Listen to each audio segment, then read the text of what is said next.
Hello friends, good morning to everyone. Welcome to our channel Commerce Solution. So friends, हमने हमारा जो higher education unit है, जो कि हमारी पेपर 1 की यूनिट है, वो हमने स्टार्ट की है। और हायर एजुकेशन सिस्टम अपने आप में एक स्टैटिक पोर्शन यूनिट और बहुत ही लेंदी है। तो यहाँ से हम वही टॉपिक्स कवर कर रहे हैं जो 100% श्योर और आपके वहाँ से 2 नंबर पक्के हैं। तो आज हम करने वाले हैं इम्पॉर्टेंट कमीशंस। जो इम्पॉर्टेंट कमीशंस थे ना, कमिटीज़, उसके बारे में हम डिस्कस करेंगे हायर एजुकेशन के।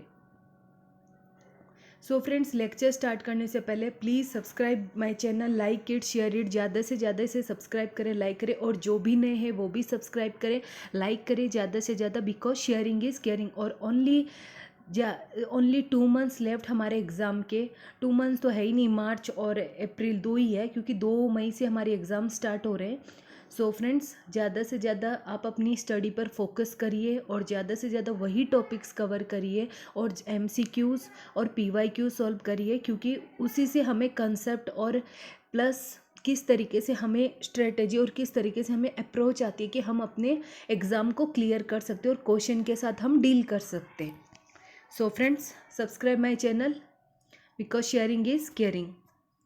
तो आज हम करने वाले हैं राधा कृष्ण कमीशन। 1 बाय 1 हम कमिटीज़ को डिस्कस करेंगे। हम इसको गो थ्रू करते हैं और फटाफट हम इसको डिस्कस करते हैं, क्योंकि ये बहुत ही लेंदी और हमें जल्दी से कंप्लीट भी करना है। तो राधा कृष्ण कमीशन है, जो कमिटी भी बोलते हैं, जो ये सब क्या थे, ये वो टॉपिक्स है जहाँ से आपको 2 नंबर पक्के, हर शिफ्ट में एक कमिटी से क्वेश्चंस आना ही आना है। तो हम राधा कृष्ण कमीशन जो है वो कब सेटअप हुआ था? 1948 और 49 में राधा कृष्ण कमीशन आए थे। और ये सब कब आए थे? जो ब्रिटिश पीरियड है ना, उस टाइम आए थे। तो ये सारे हम डिस्कस करते हैं। तो the first major commission to study the state of the university in India after independence was the independence के बाद, जब इंडिया हमारा देश आज़ाद हो गया, तो उसके बाद इंडिपेंडेंस के राधा कृष्ण कमीशन आया था। और उससे Radha Krishna India after independence was the Radha Krishna commission. Radha Krishna commission also known as the क्या? UEC, university education commission. तो फ्रेंड्स, एक क्वेश्चन तो ये पक्का ही है कि राधा कृष्ण कमीशन का दूसरा नाम क्या है? तो university education commission Radha Krishna commission का दूसरा नाम है। इसको यूनिवर्सिटी एजुकेशन कमीशन भी बोला जाता है। और ये कब आया था? 1948 और 49 में ये, मतलब इस कमेटी की स्थापना हुई थी, राधा कृष्ण कमीशन। और ये कब हुई थी? आफ्टर इंडिपेंडेंस के बाद। और ये फर्स्ट मेजर कमीशन है, ये भी ध्यान में रखना। टू स्टडी द, मतलब पढ़ाई के लिए फर्स्ट कमीशन था। और इसको UEC, क्योंकि ये क्वेश्चन बार बार पूछा जाता है कि another name of Radha Krishna committee का कौन सा है। The commission was appointed with the specific aim to report on Indian university education. क्यों अपॉइंट किया गया था? स्पेसिफिक एम, ये एम के साथ, to report on Indian university education. जो इंडियन यूनिवर्सिटी एजुकेशन है उसको रिपोर्ट और उसको बढ़ावा देने के लिए ये कमीशन को, उसका मेन एम था। And suggest improvements and extension that may be desirable to suit present and future requirements of the country. Country के फ्यूचर रिक्वायरमेंट्स और डेजर्ट, मतलब स्टैंडर्ड बढ़ाने के लिए पढ़ाई का, यूनिवर्सिटी और डेवलप्ड करने के लिए, ये सारी चीज़ें इस राधा कृष्ण कमीशन में बताई गई थी। A major chapter in the Radha Krishna commission report was devoted to the problem of the medium language of the instruction at the university level. यहाँ पे एक मेजर चैप्टर कौन सा था राधा कृष्ण कमीशन में? कि ये रिपोर्ट क्या था कि कौन सी हम लैंग्वेज यूज़ करें, विच लैंग्वेज, कौन सी लैंग्वेज में हम स्टडी करनी है, हमें पढ़ना है, दैट इज़, या उसको टीचर्स को पढ़ाना है यूनिवर्सिटी लेवल में। तो ये इस पर एक इम्पॉर्टेंट ये रिपोर्ट में लिखा गया था।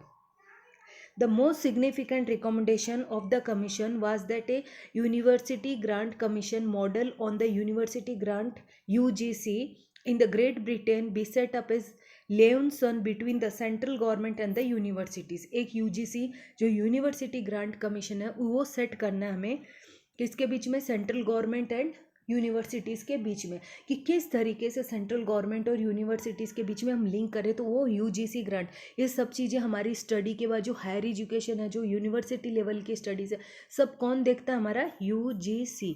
और इसके बारे में हम एक डिटेल्स में डिस्कस करेंगे, UGC और इग्नू, क्योंकि वो 2 टॉपिक्स है जहाँ से हमारे क्वेश्चंस आने ही आने। सो फ्रेंड्स, आई होप आपको राधा कृष्ण कमीशन कंफर्म हो गया। इसमें ज़्यादा कुछ नहीं, बस इतना ध्यान रखना कब इसकी ये डेट है, डेट्स याद रखनी है, और इसका दूसरा नाम क्या है, और ये फर्स्ट मेजर कमीशन है, और ये किस काम के लिए, इसका मेन एम क्या था, to report on Indian university education and suggest improvements करने के लिए हमारे यूनिवर्सिटी लेवल एजुकेशन में। इट किसके साथ रिलेटेड है ये, यूनिवर्सिटी लेवल एजुकेशन के साथ। इसमें राधा कृष्ण कमीशन में और एक बात बोली गई है, this last recommendation become a reality 1956 when the university grant commission was established by the act of parliament which started that. जब यूजीसी स्टार्ट किया गया था कि यूनिवर्सिटी, कब होता है, act of parliament stated that the constitution of the India vest parliament with the exclusive authority in regarding to coordination and determination of standard in the institution of higher education और research के अंदर scientific, technical and institution. इसमें और कुछ नहीं है, सिर्फ इतना याद रखना है कि ये पूरा का पूरा क्यों किया गया, यूजीसी क्या था कि एक स्टैंडर्ड ऑफ लेवल बढ़ाया जाए हमारे हायर एजुकेशन सिस्टम में, उस शिक्षण को हमें ज़्यादा से ज़्यादा उसमें एक स्टैंडर्ड ऑफ क्वालिटी बढ़ाई जाए, और उसमें एक रिसर्च, जो रिसर्च करते हैं हम, जो साइंटिफिक एंड टेक्निकल इंस्टीट्यूशंस हैं, उनकी लेवल हाई हो जाए, उनमें वो सारी उनके डेवलपमेंट्स के लिए जो सारा काम हो वही इसमें मेंशन किया गया है। नेक्स्ट आ गया हमारा सेकेंडरी एजुकेशन कमीशन। इसको हम क्या बोलते हैं, मुदालियर कमीशन भी बोला जाता है। जो सेकेंडरी एजुकेशन कमीशन है उसका दूसरा नाम क्या है, मुदालियर कमीशन, और जो मुदालियर कमीशन है उसको क्या बोलते हैं, सेकेंडरी एजुकेशन कमीशन। तो इसमें हमें क्या बताया, जो secondary education commission was appointed by the government of India, resolution on 23 September 1952। Note down करिए अपने, कब हुआ था ये, 23 सितंबर 1952 में हुआ था। किसके चेयरमैनशिप में, अंडर डॉक्टर ए लक्ष्मी निवासी मुदालियर, और वाइस चांसलर मद्रास यूनिवर्सिटी के वो थे, और उसके अंडर में ये मुदालियर कमीशन। देखो आपको एक निमोनिक बताती हूँ, मुदालियर के नाम से ही आप पढ़ सकते हैं कि ये कहाँ के, साउथ के। तो साउथ के डॉक्टर ए लक्ष्मण निवास मुदालियर के नाम से है, जिन्होंने इसकी स्थापना की थी। उनके रिजोल्यूशन के अंडर में हुआ था 23 सितंबर 1952 को, और ये कौन थे, वाइस चांसलर थे मद्रास यूनिवर्सिटी के, to examine the prevailing system of secondary education in the country. किसको करना था इनको, ये सेकेंडरी एजुकेशन के बारे में ही उसी काम के लिए इन्होंने इसकी स्थापना हुई थी, मुदालियर कमीशन की। इसका मेन एम क्या था, it was aim to suggest measures for its reorganisation and improvements. क्यों किया गया था reorganisation and improvements with reference to the aims, organisation and content of secondary education. तो ये सारा टोटल किसका था, सेकेंडरी एजुकेशन के बारे में था। उनको किस तरीके से उनका डेवलप्ड करना, उनको से कंटेंट है सेकेंडरी एजुकेशन, उनकी relationship to primary, higher education and the inter relation of the secondary schools of defined types. Everything was what about to discuss the secondary education, how to develop the standard of living, all things, how उनको किस तरीके से हमें developed करना। तो ये सारी चीज़ें उसी के बारे में बोली गई है। नेक्स्ट है हमारा कोठारी कमीशन। कोठारी कमीशन एक बहुत ही इंपॉर्टेंट है, ये जितने भी कमीशन है बहुत ही इंपॉर्टेंट। कोठारी कमीशन कब आया था, 1964 में। इस कमीशन में क्या बोला गया, was appointed under provision of resolution of the government of India के अंडर। कब हुआ था, डेटेड 14 जुलाई 1964 को हुआ था। तो ये कब हुआ था, 1964 को बिगिनिंग स्टार्ट, लेकिन उसका टास्क कब स्टार्ट हुआ था, अक्टूबर 2 1964 को। स्टार्ट कब हुआ था, जुलाई में। रिजोल्यूशन हुआ था उसको 14 जुलाई को, बट उसको हमने काम से कब स्टार्ट किया, हमने 2 अक्टूबर 1964 को। तो ये कमीशन क्या बोल रहा है, the commission included eminent educationist in diverse field from India and abroad. यहाँ पे इस कमीशन में क्या है, मतलब हम एब्रॉड से, फ्रॉम इंडिया एंड एब्रॉड बहुत एजुकेनिस्ट बुलाए जाए। जो एजुकेनिस्ट है बहुत ज़्यादा शिक्षनिस्ट थे, जो ज़्यादा नॉलेजेबल पर्सनस है, जो बहुत ज़्यादा पढ़े लिखे थे, उनको बुलाया जाए। It consist of total 17 members, where 14 members and 1 member secretary, 1 associate secretary थे, और डॉक्टर DS कोठारी कौन थे इनके? Chairman of the UGC was appointed as the chairman of the commission. जो यूजीसी के डॉक्टर डीएस कोठारी थे उनको क्या किया गया था, यहाँ पे अपॉइंटेड किया गया था एज ए चेयरमैन के तौर पे। देयरफॉर इसको कोठारी कमीशन भी बोला जाता है कि इसके, और इसमें ज़्यादा कुछ नहीं है, बस आप ये स्टैटिक पोर्शन डायरेक्टली दिया गया है आपको, कुछ ज़्यादा भी नहीं है, पॉइंट टू पॉइंट्स दिए गए, आप इसको नोट डाउन कर सकते हैं।